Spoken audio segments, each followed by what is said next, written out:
First ever factory outlet Mukunda jewellery వారి Jubilee hills branch త్వరలో ప్రారంభోత్సవ కానుకగా ఎన్నో ఆఫర్లు. రీతు చౌదరి ఎలిమినేట్ అయింది, ఏంటి హౌస్ పరిస్థితి ఇప్పుడు? ఒక్క విషయం చెప్పాలంటే రీతు చౌదరి ఎలిమినేషన్ కాదన్న, అది అన్ఫేర్. ఫేర్ అయితే కావాలని కన్ఫామ్ ఏంటంటే ఏదో చిన్న విషయం వల్ల రీతు చౌదరి డిమాండ్ లైఫ్ ఖరాబ్ అయిపోతుందని చెప్పి ఆమెను బయట చెప్పించారు తప్ప కన్ఫామ్ ఆమె అయితే కాదు, ఫేర్ అయితే కాదు. రీతు చౌదరి ఇంకా ఉండాల్సింది నెక్స్ట్ వీక్. ఎందుకు అట్లా ఆమె అసలు సడన్ గా షాక్ సంజన గారు బయటకు వస్తారని చెప్తుంటే రీతు చౌదరి వచ్చింది కదా, చాలా బాధ అనిపిస్తుంది అన్న పాపం. అసలు రీతు అక్కని చూస్తుంటే ఏడుస్తున్నాయి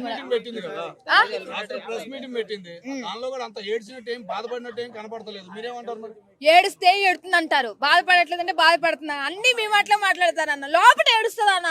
ఆల్రెడీ బిగ్ బాస్ లో అవసరం కన్నీళ్ళు పట్టుకుని పవన్ ఎంతగానో నాకే ఏడుపు వచ్చింది అన్న. పవన్ పట్టుకుని ఉంటే నిజంగా అంత ఏడుపు వచ్చింది అన్న. పట్టుకో పవన్ తో మాట్లాడు, పవన్ కళ్యాణ్ మాట్లాడు రీతి ఒక ఎమోషనల్ అయిపోయింది కదా, నాకైతే ఏడుపు వచ్చింది అన్న. 3 సార్లు రిపీట్ చేసి మరీ చూసా వాళ్ళిద్దరిని. కన్నీళ్ళ పవన్ అబ్బా బాబా నిజంగా ప్రేమకురా నాయన. అసలు ఈ చరిత్రలో మిగిలిపోయే పవన్ అంటే ప్రేమకుడే నిజంగా. అదే తనుజక్క కూడా బాధపడుతుంది అన్న పాపం, మనసులో బాధపడిపోతుంది. కెమెరా ముందు కనిపెడతావు లేదన్న పాపం, కెమెరా ముందు బయట పడలేక లోపల బాధపడుతుంది పాపం. రీతు చౌదరిగా అసలు ఒక విషయం అన్న, బిగ్ బాస్ వరకే ఉంటారు, బయటకు వస్తే ఎవరికి సంబంధం ఉండదన్న. మళ్ళీ ఏదైనా షోలు ఏమన్నా ఉంటే పార్టీలు ఏమన్నా ఉంటే కలుస్తారు తప్ప నార్మల్ అసలు ఏం పట్టించుకోరన్న మాక్సిమం. అంతే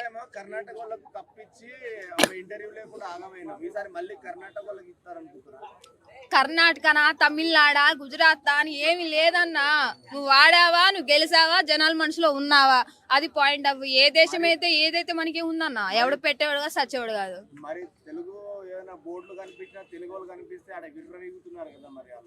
ఎవరు కర్ణాటకలో తెలుగు బోర్డులు కనపడుతుంటే తీసేస్తున్నారు, ఇక్కడేమో కర్ణాటక వాళ్ళకి తెలుగు వాళ్ళు సపోర్ట్ చేస్తున్నారు. ఇది ఎంతమంది న్యాయం అని అంటున్నారమ్మా. జనాలు అట్లాగే ఉంటారన్న, ఒకసారి ఒక నచ్చింది ఇంకో నచ్చని రూల్ ఏం లేదుగా. వాళ్ళకి ఇష్టం లేదు వాళ్ళు అలా చేస్తున్నారు. ఇప్పుడు మీకు లేదు, మీరు సపోర్ట్ చేయమని అంటారు కదా. ఇప్పుడు ఎవరు జనాలు ఎట్లా చేస్తారంటే వాళ్ళ ఇష్టం, అది మనం ఎందుకు అలా చేసిన క్వశ్చన్. నేను చేస్తానా, నేను బిగ్ బాస్ స్టార్ట్ అయిన కానీ నేను చేస్తూనే ఉంటా. ఇప్పుడు నన్ను ఎన్ని బ్యాడ్ కామెంట్స్ పెట్టుకుని చేసుకుని కాకుండా ఉంటానా, ఎవడో ఏదో అన్నాడు ఎవడో ఏదో చేస్తాడని చెప్పి నేను మాట్లాడుకుని ఉంటానా.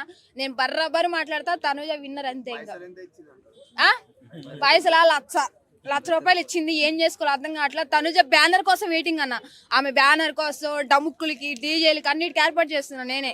అదే నాకా సీరియల్ అట్లా ఏం లేదన్న, అసలు ఆమె గెలవడమే నాకు మెయిన్ అన్న. అంతే. నెక్స్ట్ వీక్ భరణి గారు సజనా గారు డిసైడ్ అంటే ఇంకా అంటే వీక్ లో ఉన్నది వాళ్ళే కదన్న, అందరు టాప్ లో ఉన్నారు. ఇప్పుడు వీక్ ఉన్నాయి. ఇప్పుడు ఏంటంటే రీతు చౌదరి వెళ్ళిపోయేటప్పుడు ఏం చెప్పింది కానీ మంచి దమ్మక మీద ఉందన్న. పవన్ గట్టిగా స్టార్టింగ్ చూపించాడు కదా, ఇప్పుడు మంచి ఇప్పుడు ఈ 2 వీక్స్ మామూలుగా ఉండదన్న.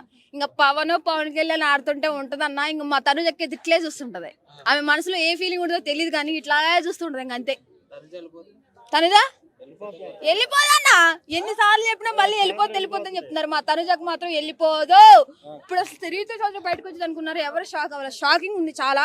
కంపల్సరీ ఈ 2 వీక్స్ గెలిచే తనుజక్కే, ఫైనలిస్ట్ కూడా తనుజక్కే. ఇంకా ఇమానియల్ టాప్ 3-4 లో ఉంటాడన్న. ఇప్పుడు అట్లా అంటే ఇప్పుడు పవన్ కూడా లెగుస్తున్నాడు.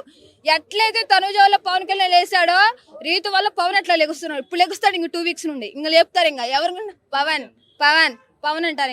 ఇంకెవరంటే వీళ్ళు 4 తనుజ, పవన్ కళ్యాణ్, పవన్ డబుల్ పవన్ అంతే. ఈ 4 మెంబర్స్ మాత్రం ఉంటారు. ఇమాన్యుల్ కొంచెం పాపం డల్ అయిపోతాడు అన్న, ఇంకేం ఉండదు అంతే.